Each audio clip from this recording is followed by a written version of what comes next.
Hi guys, welcome Hey, to Second Perspective. This is going to be another episode of QQ for you. My name is Paul Weston, over there is Tor McLaughlin, and we are going to Bread, be doing, sent off. and Bread, we are going to be doing Steve Jobs for you. This is going to be a discussion where we talk about things that because we have all seen the film already. Hint, hint, if you haven't, stop now, go see film, don't watch spoilers. Um, Thank you for our simplifying it. our general structure of this film is going to, or of this video. Again, we tend to flow sort of stream of consciousness. So if we lead off somewhere, then we are going to do that. Yeah, But we, just call us out on it, get us back on track. Yeah. yeah, imaginary people that the film will already be done for. Um, we're going to be talking about the three-part structure that the film uses. We're going to talk about sort of our questions about the relationship in terms of the writing of the question of the relationship between Steve Jobs and his daughter, and his background with his background with adoption and his being orphanage, and thirdly, it's going to be more of a broad topic in terms of biopics and sort of like how much truth of a character do you need to bring in, and whether you need, and sort of like where the responsibility lies with filmmakers on that. I'm just gonna let you start us right off with the three-part structure, and because I know you had a few things to say to me when we weren't recording. But what do you think are some of like the inherent strengths, or at least the things that this film in particular did that utilized this sort of unique structure, at least for Hollywood films? Okay. Yeah, the three-part structure basically coincides with the product launches, three product launches. Right at the beginning of Jobs' career, the first, I think it's the Apple, is it the Apple II or something that they No, launched the first? Apple II is the thing that he will not thank. Yeah, The yeah. first one But is called the Macintosh. okay, sorry, yeah. So it's the Macintosh launch, and then the second launch is when Steve Jobs has left Mm. Apple, being kicked out, or left Apple for whatever reason, Yeah. and launches the Next, Mm. which we later see as a ploy to get him back into Apple as CEO, and we then see him at the end of the film launching the iMac. I think the structure is really clever. I think it allows them to focus on a very tight group of characters. And allows for a lot of dialogue between them to expose Steve Jobs' character.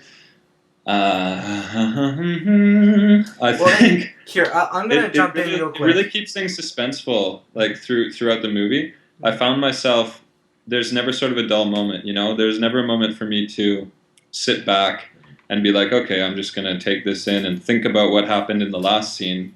The Mm. transitions move to the next conversation pretty quickly. It's almost like Steve keeps getting passed off from person to person to person and has to deal with sometimes intensely personal issues right next to intensely technical issues. And he's got this rotating cast of commitments that never seems to end.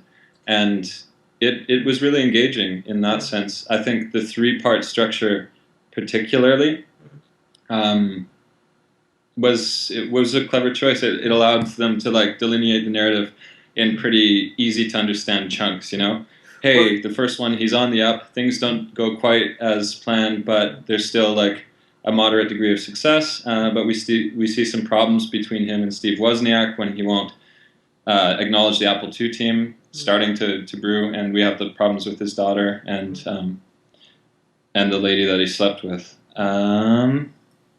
The second one, we see like the revenge narrative starting to form. You know, when he launches the Next, we see like this is really a ploy to get back into Apple as CEO. And then the third one is like his big moment of triumph, and we sort of put all the pieces of his character together in unified new Steve, you know, and he's sort of like more sensitive to the people around him as we see he's tinkering on stage and being like receptive to everybody's comments, and then he puts Wozniak down finally, once and for all, sort of thing. yeah, Or is that in the second one? I can't remember. I'm getting confused, man. yeah. Well, it's But I thought it was, I don't know. the for me the thing that worked about this script and this structure specifically that couldn't work in other sort of script choices, because like we've seen in Social Network, Aaron Sorkin can have his clever writing and that sort of thing in a structure that's not like this particular one. And the thing, so what I thought this script in particular did was, like, if you have sort of a similar background for every single scene, then you can sort of use that to reflect or to show sort of a change in the character, right? So if he's always in the backstage, the way that he treats people or the way the relationships have changed, it creates sort of less variance, and so you can also play on that and basically show like, because I think not only did the structure sort of stay the same with it being a backstage and that sort of thing, it also had sort of a similar structure within the scenes itself, and it usually got capped off by Jeff Daniels, right? And so it Right. it sort of used the structure to, one, as you said, to find a way to bottle up a whole bunch of drama all in sort of one space, and sort of find a clever way to sort of kill dead time. And it's just Yeah. it's going all the time, and that's why this film can be 2 hours instead of 2.5. Um, but it also allowed the filmmaker to show character growth or change or the lack of, right, because that's also kind of interesting, is where the person who does not change, right, like throughout 3 scenes he will not say, thank you to Apple II, right, and so like you see him change in so many different ways, but you still see certain things that don't, right, and so you can kind Right. of gather different information, and that wouldn't have worked as well if it wasn't sort of a similar background every single No, time. you're right. Yeah, yeah. Because we expect like he's growing and developing, and you see like sort of, especially in the last product launch right before the Macintosh comes out, or sorry, the iMac. Um, he's like a lot looser about, oh, this isn't going to work. Yeah, okay, that's fine. I've learned to grow. I think he even says it, and he's like very self-aware in that sense. When he's talking to Jeff Daniels, oh, you never would have been like this before, and he's like, yeah, I've learned to adapt and that sort of thing, and all of these set the stage for his absolute obstinacy, his complete denial of Wozniak, because he's not a backwards looking guy at all. I think that that's one of the things that relationship and that issue between them serves to emphasize. He's all about the future, and all of these like myths of himself play into that. I am a visionary on level of Alexander Graham Bell, Leonardo da Vinci. This is one of the most important moments in human history, and I am like the chief architect. I'm playing the orchestra at the stage, and I can't go back and look at what we did last month. I can't. I don't know. So yeah, I think you're right. Like it allows us to see other aspects of his personality and sort of approach to the industry, fame, and yet he'll never admit that. Yeah. So it serves to bring it off more and more emphatically each time. Yeah, what do you think about with that structure that it never showed the speeches? Sorry, the actual There's never, performance. because remember, like, it was always a product lunch, and you could always see your speeches. Yeah. What do you think, or like what was your There's impression on those? On that Well, I choice? read part of an article by Walt Mossberg, is the name of it, on recode.net. The title of the article is "The Steve Jobs I Knew Isn't in This Movie," and one of his gripes is that we don't get to see his character at the product launch and that sort of thing. I think the movie uh, restricts itself in that way because so many people probably have seen the real Steve Jobs giving the real product demonstrations and launches and are familiar with his character, if not through those, then like reportage on those things. And so it's something that like was already taken care of by popular press. And I think that it's very clever because there's no like release, in that sense. The release all has to be argued for and built up internally through the structure of like these really close relationships. And I think in that sense, the backstage itself, comes to represent his mind and all the like competing impulses that he's dealing with. And we sort of get a voice back there in the figures of his secretary, or not secretary, but she does everything for him, like his scheduler, his manager, his voice. She is Kate him in Winslet, right? public, to so many different people. And yeah, Kate Winslet basically is the Steve Jobs that the media knows. At least that's what it what it gives her off as. I don't know. So I think like if we had seen, I don't know, it sort of keeps it like mythological, It sort of says that. I don't know what I'm trying to say. Well, sort of my experience in sort of a small path of what you're saying is that, like, yeah, I agree. Like, if I want to go see those speeches, I can go find it on YouTube, right? Yeah, for Or sure. something like that. And like this film, as you said in like the review and have said to me a number of times when we haven't been recording, is that it has like so almost like a laser kind of focus, right? And the thing that it wants to focus on is like, okay, you have a certain idea of what this guy is, but here's some stuff that you may not know, right? And this film doesn't. I don't think it kinds out and said like this is the all definitive nature of Steve Jobs, because it stops right short of the iMac, right? There's still the iPod, there's still the computers, like there's all sorts of stuff, and so I feel like a lot of this stuff is, a lot of the film is saying is like, look, we're not trying to be the thing that basically says this is what Steve Jobs is, was, will be, that sort of thing. And it's just, this is a very clear depiction of a particular point in time of his life, right? And we're going to be very candid about what we know, and we're not going to hold any punches. But on the same token, it doesn't hide anything. Like, look, this guy is sort of a genius, right? Like, so I feel like that's something that it did really well also, right? Yeah. One thing I do think with the three-act structure, and I think maybe this can kind of tie it up before we move on to our next sort of topic, is Yeah, that for sure. it's like with the fucking walk, in which is also a biopic about the guy man on wire who walks between the two towers. Um, there's a stupid like voiceover at the beginning being like, I wanted to do this, so blah blah blah, and then when he basically the character basically tells you, okay, we're gonna go back in time. Then it sort of does this like soft fade, and it goes into fucking black and white, and it's Joseph Gordon-Levitt on a tricycle, like wandering through the streets of Paris, and it's just so ridiculous. And okay, the reason, and first of all, I didn't spoil anything for you, so, and although don't go see the film, see this instead, Yeah. if you haven't. But the reason I bring this up is that it does a horrible way of transitioning out of the black and white. It just does, it finds a terrible time to do it.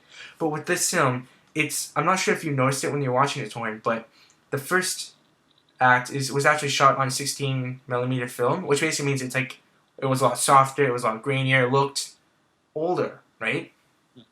The second act was shot in 35mm, which was like an actual film, so it looked a lot more liquidy and soft and that sort of thing. And then the third one was done in digital. And so, by having this three-part structure, you're able to find a very clear, clean break and changing the formats, right? You don't find some random scene and all of a sudden go from black and white into a transition into color, because it's just ridiculous. It looks stupid. It's dumb. It's just like, it's a similar argument being made there. Like they're both sort of using technology that would have been appropriate to the time of the events that they're depicting. So black and white. Like I don't even know when the walk dude did his walk or whatever, but if there was any video equipment available back then or photography or something, it would have been like black and white. 1980s or something. It wasn't that long ago, right? Oh, really? It's not. It was not something Well, super. yeah. I'm talking like the World Trade Center, or the towers, right? It's not something that was a long time ago. So first of all, like, okay, I get it. You want to use the technology to like implement or like to have a greater effect, and like usually I'm all for risks, but like that looked so corny and so poorly executed. Yeah. But I'm saying, and like, so whenever I see in a film, like, as a filmmaker, you need to find elegant ways of using these tools if you do want to not only transition in but transition out. And this is a really good example of doing so, right? Like this, Danny Boyle did a really good job of this. right? I think I totally agree with you, and the fact that they update the, or not update, but Yeah, switch registers sort of in the filter and the the lens film and formats the and stuff. intrinsic effects of those Yeah. every time. Yeah, it mirrors the way that they, obviously they're depicting events way back in time. The clearest signifier that you get of that, the first is when Steve is talking to the woman who he has the child with. I can't remember her name. It is Chris Ann, Mm. played by Catherine Waterston. She's wearing like hippie stuff, and then it's like an '80s. It's the hangover of the hippie period in the '80s or whatever. Yeah. And their dress changes, Mm. but because it restricts, because the film restricts itself to these three backstage moments, the way that you get the sense of time passing Mm. is actually through the objects that are The production backstage. design, So like the mise en scène.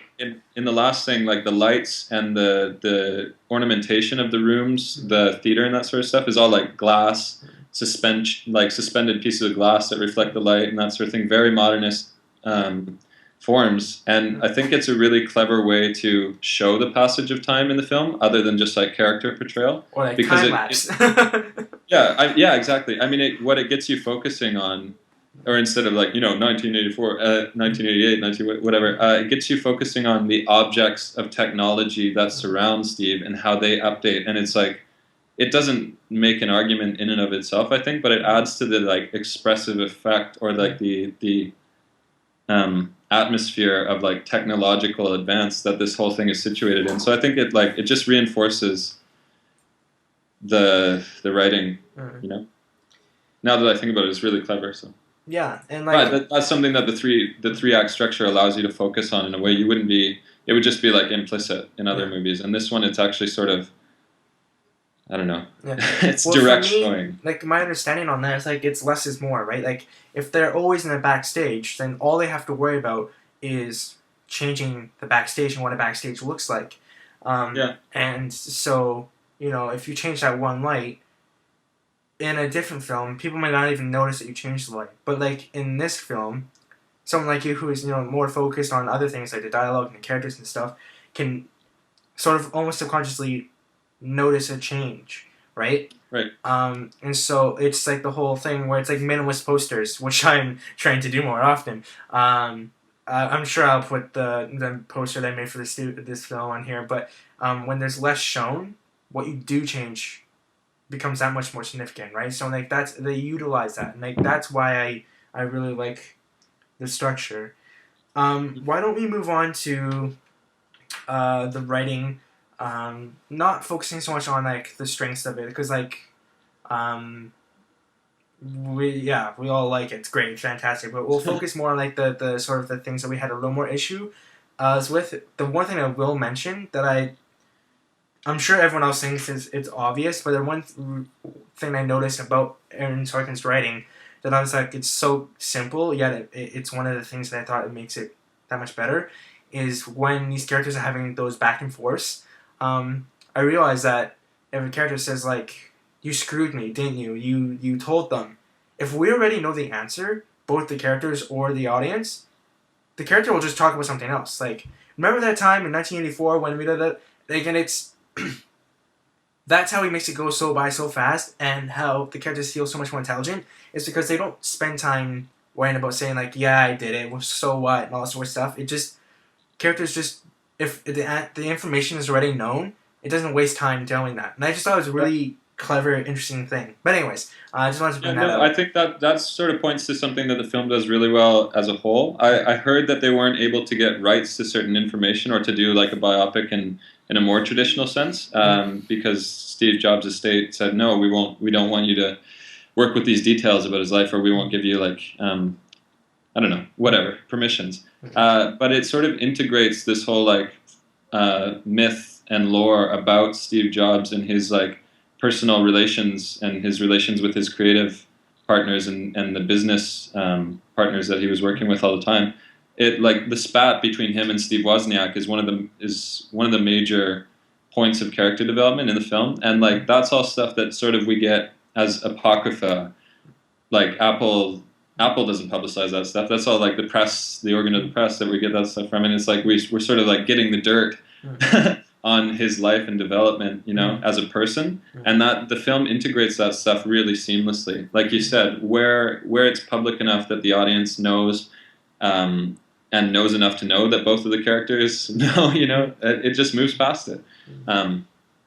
Integrates it as if it were already written, as if it were subtext, but it's actually out there in the world already. So and the thing too is like it's not easier said than done. Like because if you cut out too much or you go too quickly or you assume people know things that they don't, then all of a sudden your audience is going to get lost. And then at the speed that Aaron Sorkin writes, the audience will get lost and they'll just totally tune out and then they'll hate the film because they're lost. They don't know what they're talking about. It's confusing, all sort of things. And like I'm not gonna lie, there are a few parts where I was like, I missed something or I tried to write something down because I like writing notes and I missed something important and I didn't understand what was a minute and a half of what was going on, right?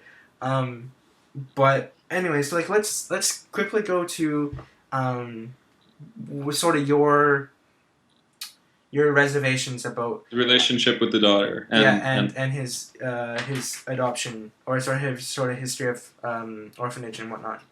Yeah, sure. It's a point I think that first comes up in the context of behind the scenes in the first launch when we first see Jeff Daniels, John Scully, who was CEO of Apple before Steve Jobs came back from his little detour as the prodigal son who led them to dizzying heights of success and technological innovation. John Scully sees him backstage, brings 55 Margaux wine, and we see for the first time somebody I think ask him. We've seen him interact with his daughter and Joanna, her awkward, tense relationship, seeing that his relationship with his daughter play out and that sort of thing. So we've seen personal detail before, but this guy John Scully, he's asking him questions that seem like inherently about achievement, right? And what's your story as a sort of heroic figure? Where do you come out of? And he asks him about being an orphan or something. It's in the context of a Bob Dylan quote, which one should I use for the thing? And Scully picks up right away that he's got this sensitivity about being an orphan. And it's something that the film comes back to at the end, as if it were like an argument for the way Steve sees himself as a baby that was adopted by two parents for a month and then apparently did something so terrible that they gave him up and he had to be readopted. And he's fixating on, what could a 1-month-old do that's so bad, And the movie seems to be sort of making the argument that Steve might see his whole project as somehow in response to that initial thing, And I don't really think that the film needs it in there at all. I mean, it'll. I don't know. For me, it seems a little. Yeah, for me, it seems a little. We spent so much time building this myth, and Steve Jobs is equal parts great and terrifying. Yeah. And to try and sort of answer some of the why, or to so neatly put it into something as tidy as that seems one difficult, far-fetched, and I don't even know if it's necessarily advantageous. It's part of it feels like watching Steve. I just go in. Part of it, he's so human. Right? He's so much above a lot of other people. So so full of genius and everything. But he's at some sort of weird base level, also very. We have all a little bit of Steve Jobs in all of us, right? This idea that we just are who we are and we just do what we must, right? Or what we want to, or this is what we can do if we want to, and just to say that he was like this because he has some sort of lack of self-worth, and that the reason why he's always so controlling and why he wants end-to-end control on his computers and everything, his sort of aesthetic for not just his life but his technology. Right. Yeah. They build it into the idea of control. Why does he have to be so controlling? And it's because maybe he answers Scully. He's like, why does that affect you so much? And he's like, the thing that really affects me, and it seems like he's being completely candid and really sort of searching himself for the answer is the lack of control that I had over that period of my life, And it's always they also build it into the argument that like plays out, or the thing that plays out between him and Wozniak when he won't acknowledge the Apple II team because he's like, I'm not going to acknowledge a 7-year-old product in the launch of the new one. Mm. I don't want to look back. I'm only focused on the future, sort of thing. Mm. It's sort of making the same argument, like he's going to make up for or exceed the past in some way. Like he's increasing his control of the products that come out, and I don't think it really needs to be there. Well, one thing that he said that I wrote down that I thought might spark something in you is when he's having that conversation you were talking about with Scully, is he says, "I'm poorly made." Right, and that's the excuse. He says that twice, I think, if he says that there, because he says it. That's how he apologizes to his daughter. The metaphors of design influence even his most significant. Ooh, maybe I screwed that up. Maybe it was with his daughter. Interesting. Yeah. Okay. I think you're right. I think it's kind of. I think the writing is so sophisticated that that's not like his inability to express himself. Like he can only use computer speak or design speak in order to navigate his personal relationships. I think it's actually the character knowingly being ironic about it and being sort of cute about the way that he's saying to his daughter, "I'm sorry," because he's pretty humanizing to the people around him, at least, and he gets more so, right? He really does not treat Chris-Anne well at all. He turns her into like a figure of probability, and he does so in a way that sort of paints her as a slut or whatever, and she's pretty upset about that. But we see him, I think, like learning to negotiate his human relationships better and better towards the end of the film, and that's sort of what is the most triumphant part of his story. I think we're supposed to believe is that he finally starts to make good on his relationship to his daughter, and she's seen as like the source of his technological innovation, and like the desire to build new things comes from her, sort of, because when she draws on the Macintosh, when she uses Mac Paint, he's stunned, he's speechless, and he's like, this is exactly what I want to do. I want people to be able to express themselves and to go and climb out into the world and show themselves through my technology. And then he points to a pocket at the end and says, I'm going to put 1,000 songs in your pocket, or maybe 100 or 500, between 500 and 1,000, and I'm not. So how do you view that relationship as almost like his creative muse, as a stand-in for all of like human emotion and expressive potential? I think it puts a lot on her character, and I think that I just have reservations about the way that she was built into the story. Yeah, I would have rather preferred something a little bit more, at least with like the adoption thing, a little more subtle. Like, I'm not sure what the right word is, but just not something a little more open-ended, because so much of the film is so well done and so thought-provoking that it kind of feels like it's sort of trying to feed me the answer instead of questions. So I don't know. I don't know. I that's the one part that's just a bit of a sore spot. You know what I mean? Yeah, and I don't think we have to suss it out completely. I think if what we're doing here is valid at all, then our thoughts should be interesting to you, to anybody who chooses to watch this. And maybe if you have ideas about this, let us know. I mean, I think one thing that this film does really well is asks us to interrogate the position of a figure with this sort of power and influence. Here, let me quickly try and ask you to wrap this up. We said we were gonna quickly touch this topic, so I feel a little bit obligated to. How much do you think a biography needs to be full of the truth of a character? Right? Because I feel like this sort of ties into a point that you're going to bring up anyway. Okay, yeah. No, this is sort of the way I was going with this. I think one of the things this movie does, and maybe what excuses its lack of facticity, or it's the freedom poetic license. Yeah. The license it gives itself in portraying Steve Jobs, certain aspects of his character over others, and leaving out whole swaths of his life to focus on these three moments. I think what it asks us to do is to question why we need figures like this. Why do we really need some guy to get up on a stage and announce the new product? Why do we need it to be humanized in that way? First of all, why do we need the Mac to say hello? Mm. It's sort of like a buffer between, we need this space of genius between us and technological innovation, because we need to believe that we're going somewhere as a society, I think, first of all. And this movie really asks us to look at the figures that are at the helm of this sort of technological innovation and have an influence on so many of us, at least in like developed society, and throughout the world, really.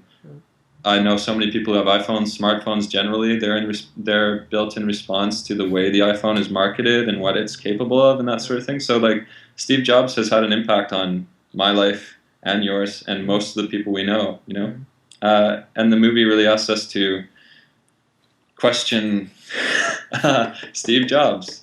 You know, what are the motivations for making technology like this, and how do they constrain our experience, and what do they offer us in terms of expressive potential? And I think for that reason, the movie doesn't have to be factual like a biopic. It can play up certain aspects of the character, because in a certain sense, the movie is about more than Steve Jobs. It's about technology, our relation to ourselves, and the people that introduce this, the way that they are negotiating this stuff, and where the drive to create new communication comes out of, you know. So I'm on the side that like I don't care if it was like completely factual or not, because I think the larger question is still valid, and it points outwards towards that.